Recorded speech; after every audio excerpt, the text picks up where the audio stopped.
Mate, the coalition is cooked. And not just a little bit overdone like your dad's weekend Barbie sausages. I mean, absolutely charred. And while the Libs and Nats are flaming around in a political food fight, guess who's helping themselves to a big fat serve of Conservative voters? Yep, Pauline bloody Hanson's One Nation. And if you think that's just some fringe sideshow, you're dreaming. Because what's happening right now, it's a full-blown shift, a political earthquake. And no one in Canberra wants to talk about it. Before we unpack this coalition train wreck, where the Libs are blaming the Nats, One Nation is quietly taking over. And James Ashby just detonated the truth bomb. Smash that like button like you'd smash the coalition agreement into pieces. Subscribe if you're done with backroom deals and spin. And grab the Promise Never Delivered Truth shirt. Links in the description. Let's burn the script and show you what's really going on. Now, before you whinge about conspiracy theories and clickbait rubbish, let's just spell it out. While Peter Dutton tries to remember what day it is, and David Littleproud throws a tantrum like someone stole his lunchbox, One Nation's out here swearing in new MPs, 2 of them, in Western bloody Australia. Phil Scott and Rod Caddies. And they're not just token blokes in suits. These fellas are boots on the ground, red dirt under the nails types who actually get what real Aussies are pissed off about. High taxes, woke politics, city elites who think they know better. You name it. James Ashby, Hanson's right-hand man, reckons the party's building momentum like a ute doing doughies in a Woolies car park. And you know what? He's not wrong. While the coalition's having a domestic like mum and dad at Christmas lunch, One Nation's quietly becoming the only party that actually looks like it knows what it stands for. And let's not forget the absolute circus that's been the Libs and Nats reunion. Imagine this. The Nationals demand more respect. Not exactly a wild ask, considering they bring in half the regional vote, and the Libs go, yeah, nah, we'll think about it. Cue Barnaby Joyce going rogue again. Matt Canavan doing his best impersonation of a YouTube comment section. And everyone pretending it's all sweet because someone had a group hug on Monday. Give us a break. Even Michael Kroger, one of the coalition's old guard, is on TV trying to explain it away like a dad caught sneaking smokes behind the shed. He reckons it'll take months to repair. Mate, you reckon Aussies are just going to sit around with a cold one and wait for that? While these clowns try to stitch their power-sharing deal back together with duct tape and broken promises, One Nation's already out in the paddock, shaking hands and signing up angry voters. You want proof? Ask anyone out bush who they reckon's actually listening to them. Spoiler alert, it ain't the suits in Canberra. It's the loud, unfiltered, say it like it is, voices that are cutting through the noise. And that's why One Nation's creeping up in the polls like a huntsman in your work boot.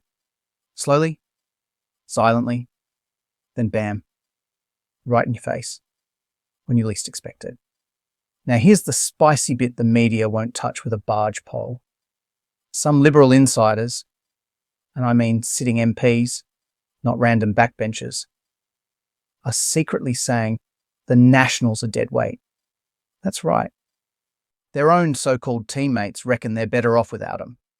One even said their biggest win in South Australia was getting rid of the Nats entirely.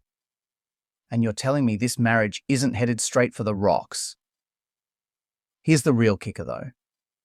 If that coalition quota gets split again in 3 years, guess who stands to benefit? That's right. One Nation. With preferences floating around like plastic bags in the wind, it doesn't take a genius to see which way the wind's blowing.